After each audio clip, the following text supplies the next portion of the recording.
Okay, it is time for part 5 of our book Wizards. We've been reading The Mummy with No Name by Geronimo Stilton, and we are at the final part of the book.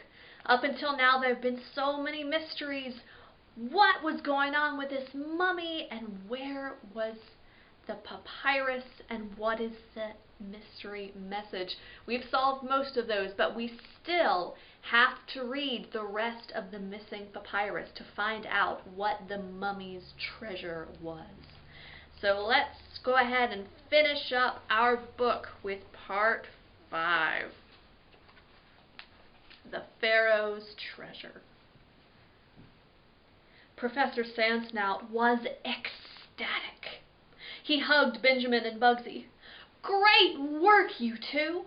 Now we can finally figure out what the Pharaoh's precious treasure is," he cried excitedly. We went back to the professor's office. We were all curious to find out what the treasure would be. Would it be gold? Would it be jewels? Carefully, the professor fit the 2 pieces of papyrus together. Then he began to translate the mysterious Egyptian hieroglyphs. "I am the Pharaoh of Upper and Lower Egypt. I am now resting in a priceless golden sarcophagus. I ruled over the fertile lands near the river Nile and all of the rodents who lived there. I lived in a large palace with many servants. I commanded a powerful army. I knew many riches in my life, but my most precious treasure was my beloved, loving bride, Nefertiti. Beautiful and wise was Nefertiti. She squeaked into my life just when I needed her most. Her voice was like music to my ears. Her smile was like the brightest star in the sky. The love that united us was truly worth more than gold. Therefore, my heart's desire is to always rest at the side of my beloved bride. We were close in life, and so shall be in death. This is the desire of Pharaoh Akhenaten." When Professor Sandsnout finished translating, no one squeaked a word. What a wonderful love story. Maybe someday I would be head over paws in love, just like the Pharaoh. The professor turned on the computer. "Let's see what we can find out about Pharaoh Akhenaten," he said. He typed in the name. "Here it is," he exclaimed. He began to read out loud. "Pharaoh Akhenaten was married to the beautiful, wise, and extremely talkative Nefertiti. It said their love was stronger than the sharpest cheddar. They had 12 children. Their rule was happy and long. The Pharaoh was against battles and war. He strove to bring peace, love, and happiness to all of his people." Benjamin grabbed my paw.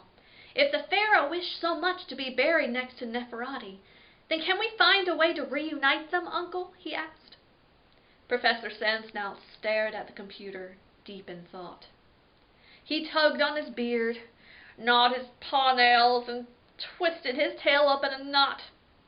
Finally, he jumped out of his seat and pumped one paw in the air. "Yes, we can do it," he squeaked. The professor contracted the Minister of Culture of New Mouse City. He got permission to take the mummy of Akhenaten back to Cairo, the capital of Egypt. Since we helped find the missing papyrus, Professor Sandsnout asked all of us to join him. Even my friend Petunia Prettypaws was allowed to come along. It was a long trip, but at last we arrived at the Cairo Mausoleum.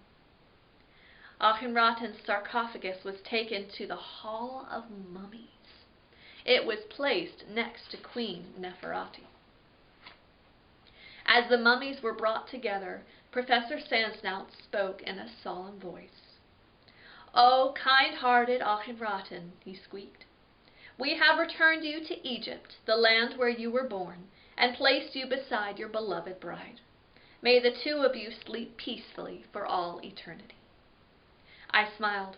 It was a great feeling to know that we had made the Pharaoh's last wish come true. Beside me, Petunia Prettypaws sighed. How romantic, she beamed, grabbing my paw. Yes, I agreed. I turned beet red. Oh, why was I such a bumbling mess around Petunia? Was it because she was so sweet? Was it because she was so cute? Was it because she didn't seem to notice she was so sweet and cute and that I was a bumbling mess? I was still trying to figure it out as we boarded the plane for home. Petunia sat next to me. I checked my seatbelt 10 times, then read the air safety manual from front to back. Did I mention that I hate flying? Luckily, Petunia didn't seem to notice. What a mouse. At long last, we arrived in New Mouse City. I waited for the airplane door to open, then I began climbing down the stairs. But I tripped on something. It was pink. It was flat. It had wheels. Geez, niblets! Who would bring a skateboard to Egypt? Hey, watch out for my skateboard, Uncle G! I heard Bugsy yell. Too late. I fell down the steep steps. I went into a spin. I somersaulted through the air. I landed flat on my belly with my snout in the pavement. Then I wriggled my paws. I could hardly believe it. I was alive! 2 seconds later, Bugsy's skateboard landed on my head. I was out like a light. When I came to, I was in the New Mouse City Hospital. I was wrapped in so many bandages, I looked just like an Egyptian mummy. My head was pounding. I remembered the awful nightmare that had woken me. I dreamed that I was trapped in the Egyptian Mausoleum, and that I was being chased by a terrifying mummy, and there was a pesky little girl who had a pink skateboard, and I tripped on the skateboard and fell down some stairs, and the pesky little girl kept calling me in a high squeaky voice, Uncle G! Uncle G! A high-pitched voice broke into my thoughts. Startled, I saw a face peering down at me. It was a little female mouse with black braids. My eyes popped open wide. Bugsy? I stammered. Uncle G, you're alive, she squeaked. Then she waved her paws in front of my face. Okay, Uncle G, let's see if your brain is still working. How many paws do you see? Huh? How many? How many? She shrieked. Then I rapped on my bandaged head. Hello in there, can you hear me? She yelled. Now my head was really pounding. Two, I see 2 paws, I shouted. Don't talk, Uncle G. Don't even squeak. You need to rest, to relax, to eat, you to sleep, and you're in luck. I'm here to take care of you, she announced. Fortunately, my nephew Benjamin arrived before I had a heart attack. How are you feeling, Uncle? He asked, patting my paw softly. I'm feeling fine, Benjamin, I said. What could I say? Your little friend Bugsy is a total pain in my fur? I'm just sorry that I can't organize the Halloween party I promised you, I groaned. Right then, Bugsy jumped to her paws. Surprise! She cried in an ear-piercing shriek. Not to worry, Uncle G. I'm 1 step ahead of you. I've already organized your Halloween party. You're going to have an awesome mummy party. Benjamin nodded. It's going to be fabby-mouse, Uncle, he squeaked. A mummy party? To tell you the truth, I was still a little afraid of mummies. I mean, even though we discovered the mummy with no name wasn't alive, the whole idea still made my fur stand on end. Bugsy was going on and on about her party plans. It seemed she had baked cookies shaped like mummies, made up a creepy mummy dance, and sent the guests invitations in the shape of a sarcophagus. And you won't believe how many rodents are coming, Uncle G, Bugsy continued. I invited all your friends, all your neighbors, everyone at the Rodents Gazette and at the Egyptian Mausoleum, the mail mouse, the garbage mouse, the sewer rat, and tons of other perfect strangers I met on the street. Your house is going to be packed. perfect strangers. Packed! Can you guess what happened next? Yes, I fainted. Fortunately, I was already lying in bed. I was released from the hospital on the day of the party. When I arrived home, I saw that there was a giant papier-mâché columns all around the living room, and everyone was dressed in ancient Egyptian costumes. Bugsy introduced me to her baby brother, Trouble. The name says it all. Her cousin Zack, on the other paw, was very funny.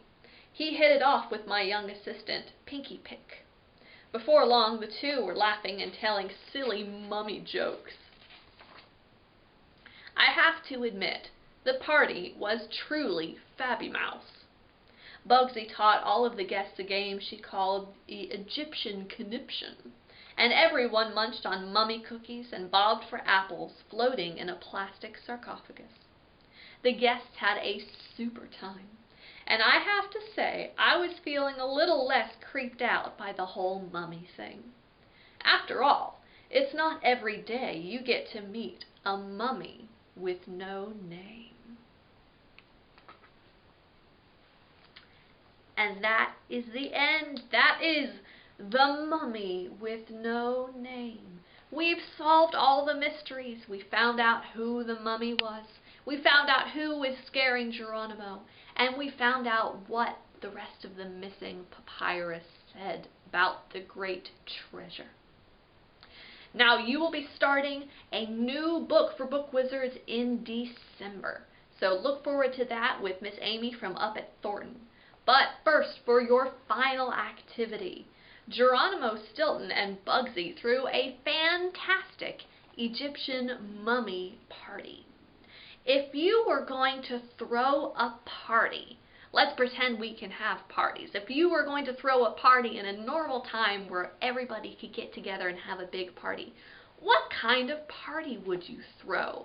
What theme would it be? What would you serve as food? Would you have any special games or decorations? I want you to come up with the perfect party. That's it for this edition of Book Wizards. I hope you have a great week, and I will see you soon. Bye-bye.